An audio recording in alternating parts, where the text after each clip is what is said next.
I don't know. Who's in charge here? I am. So, can you tell me what happened? I was on the other side of the building. I really don't know. Mrs. Cross? This is the Metro Police calling. I'm afraid your husband's been involved in an accident. Yes, he has. Could you come down to the hospital? Yeah.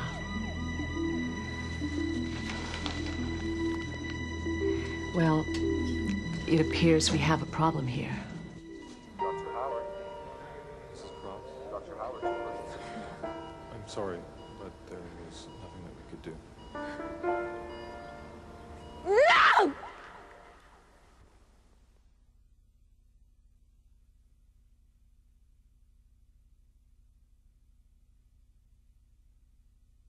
As an employer, are you aware of your responsibilities under the WCB Act? I think so, but there's a lot to know.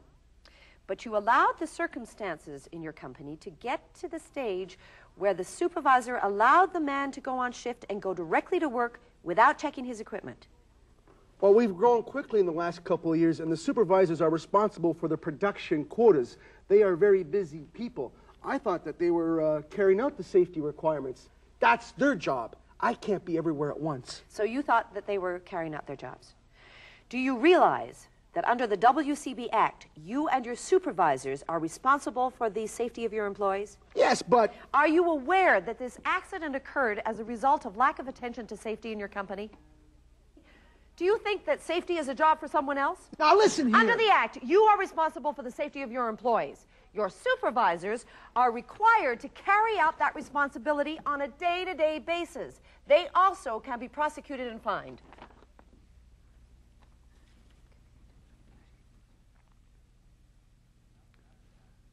After an accident, there's an investigation and sometimes an inquest.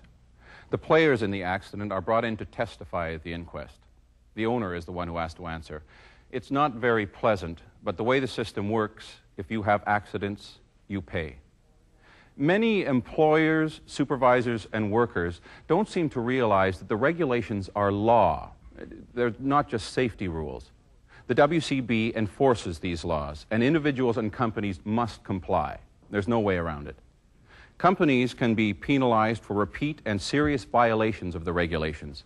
If the infraction results in immediate danger to workers, the inspector has the authority to close a company on the spot. Inspections are carried out without warning, and there is no recourse except to operate your company in compliance. It's easier to do it right than pay the consequences because the WCB is tough.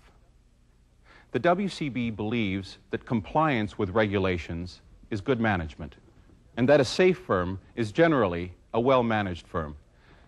If you need help, the WCB inspector and other personnel are there to work with you. They have the experience and the programs to help keep you and your employees on the right track. The key word here is help, because it's up to each employer and every employee to keep the workplace safe.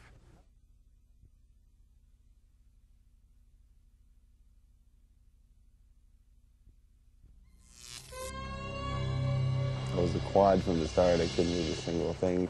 I went from being helpless to learning everything over again, how to eat, drink, sleep, to roll over in bed, and how to get up. And can you feel that when you suddenly get a spasm? And every movement hurts. It's been a year since Leighton was electrocuted. Life is a miracle. It is also painful. Ease the other leg a bit before I start. We were moving houses, pulling a house down a road during the night in the fog. My job was to ride on the roof of the house and make sure cable, telephone lines don't snag on the roof. And I guess it being so foggy and nighttime, I got hit in the head with 14,000 volts. And it went through my spinal cord, out through all my limbs, and there was quite a bit of nerve damage and tendon damage. Have you tried walking with your ankle splints? Right first, how high you want it to go. Progress is slow and frustrating, but Leighton endures it because he wants to walk again. Malcolmili will never walk again. He is in this wheelchair for the rest of his life. Both of his legs were amputated at the hips because of an accident at his first job after high school. You know, it gets to you, it does get to you. You can't say it doesn't, because it does get to you, seeing people going out and kicking a soccer ball, which is something I'll never do again.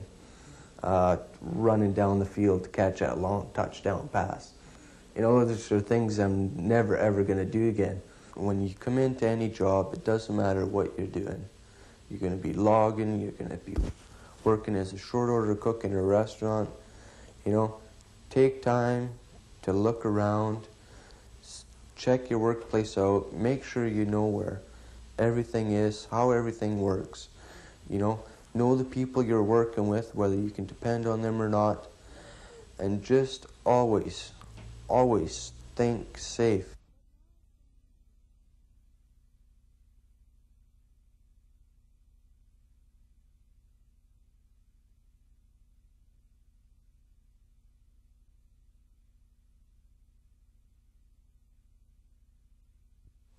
The Workers' Compensation Board processes an average of 200,000 claims a year in British Columbia. And in this province, the employer is responsible for preventing accidents. There are no excuses. You can say the supervisor didn't do his job, you can say the employee was careless, but in the end, the employer is directly or indirectly responsible for worker safety. In one case in Chicago, 3 principals of a company were charged with murder for willfully or knowingly exposing workers to open vats of cyanide. In the first action ever taken in Canada against a company official, a general manager in Quebec was sentenced to 10 years for the death of an employee. These examples are extreme, but they're real.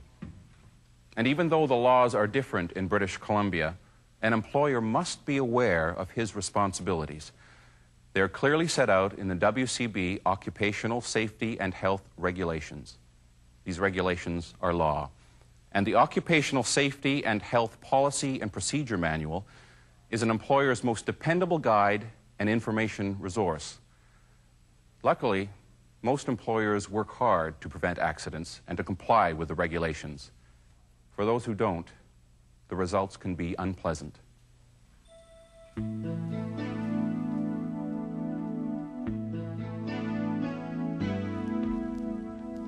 As an employer, you have tremendous responsibilities. You are expected to provide a safe workplace, report serious accidents, and make sure your people receive proper training. You must establish and enforce safety and health policies and programs. You must act quickly to correct unsafe conditions. First aid services have to be available at all times.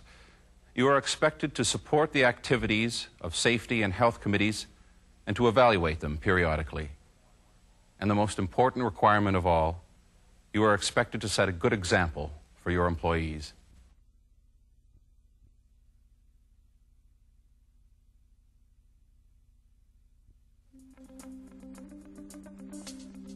The WCB expects a lot from supervisors.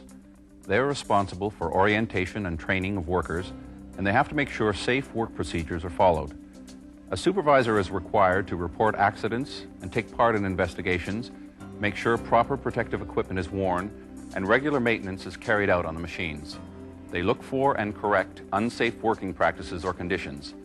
A supervisor has to look for hazards, deal with troubled employees, update safety rules, ensure compliance with the regulations, ask for suggestions, and above all, set a good example.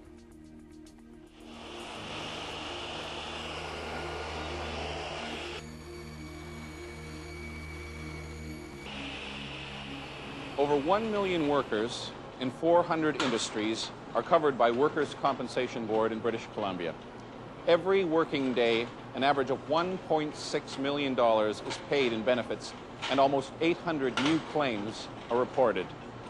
You can work for the safest company, with the best supervisors, and the most effective and efficient safety committees, but if workers don't use this, they can easily become another statistic.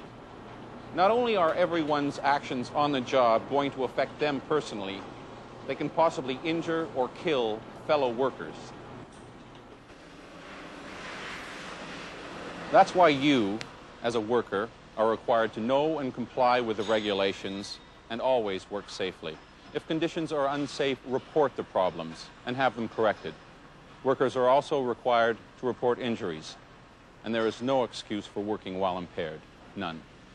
Workers are also expected to make suggestions to improve the safety of the workplace and to make sure their fellow workers are acting and working safely.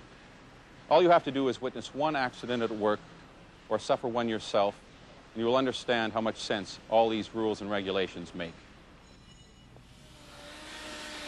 It's the job of the supervisor to ensure workers are instructed, trained, and qualified to work safely, and in fact do work safely.